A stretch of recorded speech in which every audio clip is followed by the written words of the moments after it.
A target appears. No warning, no time to prepare. It could be a truck, a weapons cache, a command post tucked inside a compound. And somewhere above it, a drone is already watching. Somewhere nearby, a special forces team is already in position. Somewhere offshore, a small patrol boat is already in range. 3 different platforms, 3 different locations. 1 missile, the same missile, and it's already in the air. The AGM-176 Griffin doesn't care where it's launched from. It doesn't care what platform carries it. It doesn't care whether it comes from the sky, the ground, or the sea.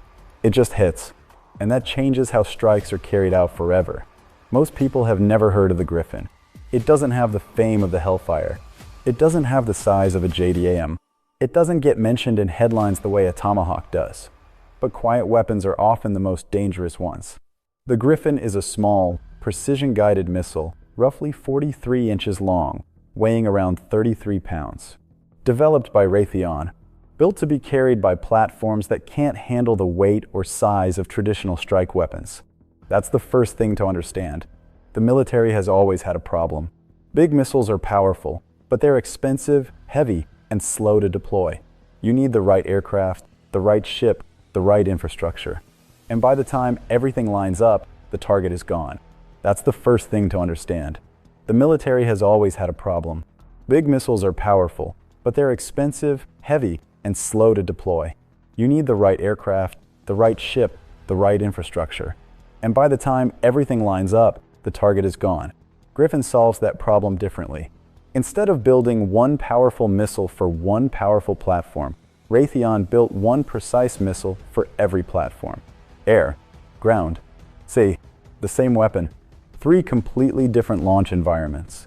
That's not a minor technical achievement. That's a fundamental shift in how strike operations work. Here's why it matters.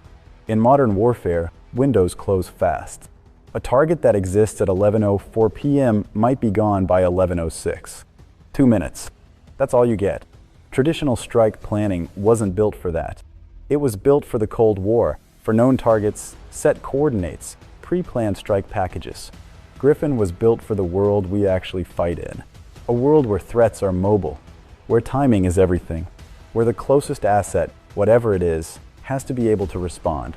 And that's exactly what Griffin allows. Let's start in the air. The MQ-9 Reaper is already one of the most lethal ISR and strike platforms in the US military's arsenal. It can loiter over a target for hours. It sees everything. It waits. But the Reaper was built around the Hellfire missile, a weapon that's effective, but not small, not cheap, and not always the right tool. Griffin changed what the Reaper and platforms like it could do. Because Griffin is light enough and compact enough to be carried by drones and light aircraft that couldn't handle heavier munitions. That opens an entirely new category of strike platform. Smaller drones, lighter aircraft, platforms that can fly lower, fly quieter, get closer without being noticed. And when the moment comes, Griffin is there. The warhead is small by missile standards, but its shaped charge precision means it hits exactly what it's aimed at. Not the building next to it. Not the vehicle across the street. The target.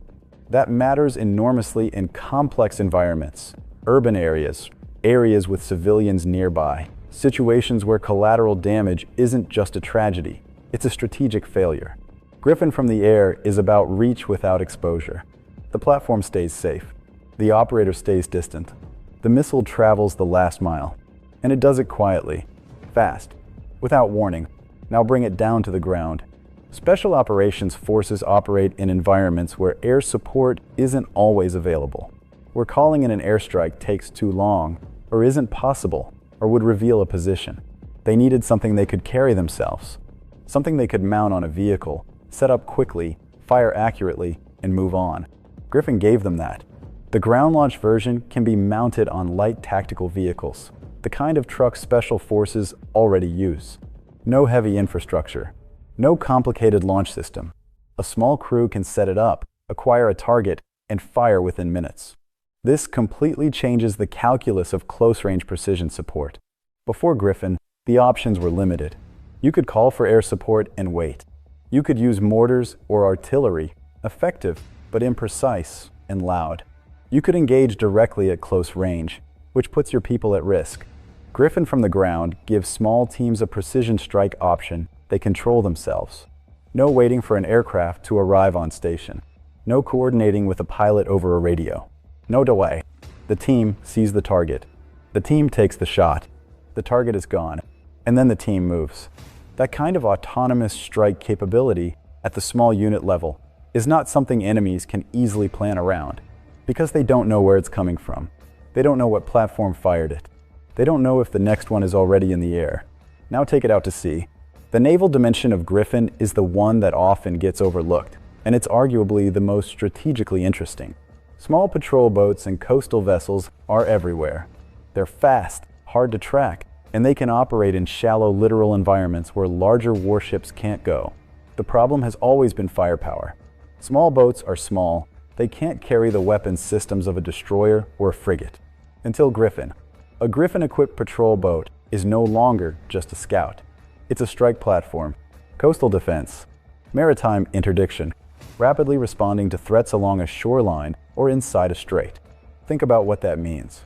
An adversary planning a coastal operation now has to account for the possibility that a small, fast patrol boat, one it might not even be tracking, is carrying a precision strike weapon.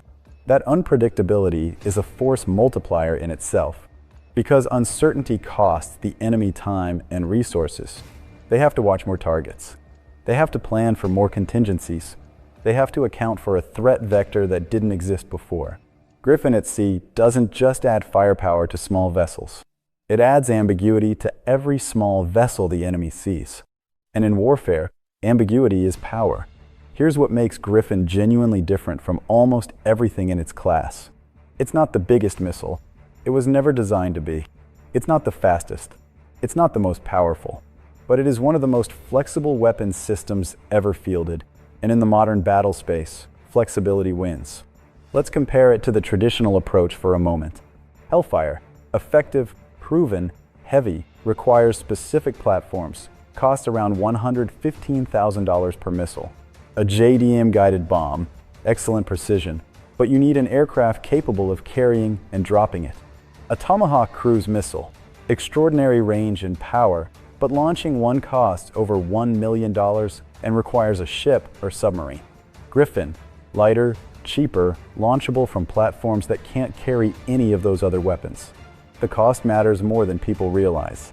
Modern warfare, especially counterterrorism in a regular conflict, often involves targets that don't justify a $1 million missile. A vehicle, a small weapons cache, a single commander. Sending a Tomahawk after a pickup truck is not a strategy. It's a budget crisis. Griffin hits that same truck, precisely, lethally, at a fraction of the cost. And because the same missile works across platforms, logistics become dramatically simpler. One weapon system, one supply chain, one set of maintenance protocols across air, ground, and maritime forces. That interoperability is something militaries spend decades and billions trying to achieve. Griffin does it in a 43-inch package. Picture this. It's 0-200. Intelligence has just confirmed the location of a high-value target. Mobile. Moving. Expected to reach a safe house within 8 minutes. There's no time to scramble a fast jet. No time to coordinate a complex strike package. No time for approval chains that take 12 steps. But there's a Reaper already in the area, watching. There's a Special Forces vehicle 2 kilometers away, armed. There's a patrol boat offshore, waiting. The call goes out. Within 60 seconds, Griffin is in the air. The target doesn't see it coming. There's no roar of jet engines. No visible launch signature at distance. No warning at all. Just impact. The window was 8 minutes. The strike happened in 1. That's what Griffin is built for. That speed, that flexibility, that ability to take the asset that's already there, whatever it is, wherever it is, and turn it into a precision strike platform in seconds. No other missile in its class can make that claim. No other weapon of its size and cost can be launched from the air, the ground, and the sea with the same targeting precision, the same warhead, the same result. The Griffin isn't going to replace the Hellfire. It's not going to replace the Tomahawk. It was never meant to. It was meant to fill the space between, the gap where a target is too fleeting for a long planning cycle, too precise to risk a large warhead, too important to let go. It was meant for the moments that define modern warfare. The 2-minute window, the target that moves, the team on the ground with no air support, the patrol boat in the right place at exactly the right time. Griffin was built for those moments. And now that it exists, it's everywhere. In the air above you, on the vehicle beside you, on the water around you. This isn't just a weapon, it's a system that can strike from anywhere, and you'll never know it's coming.